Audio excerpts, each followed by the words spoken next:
প্রচার প্রচারণাকে কেন্দ্র করে লালমনিরহাটের হাতিয়াবান্ধায় বিএনপি জামায়াত নেতাকর্মীদের মাঝে সংঘর্ষের ঘটনা ঘটে। এ ঘটনা উভয় দলের ১৫ নেতাকর্মী আহত হয়েছে। ২৫ জানুয়ারি দুপুরে টংভাঙা ইউনিয়নের ২ নং কসাইটারি এলাকায় এ ঘটনা ঘটে। আহতদের নাম পরিচয় এখনো পাওয়া যায়নি।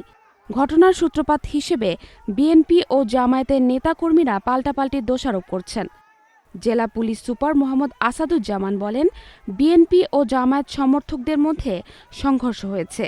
উভয় পক্ষই বেশ আহত হয়েছে। এ সময় মোটরসাইকেল ভাঙচুর করা হয়েছে। আমরা ঘটনাস্থলে রয়েছি। এ বিষয়ে আইনানুগ ব্যবস্থা নেওয়া হবে। জাহারা জেবিন তন্নি, নাগরিক প্রতিদিন।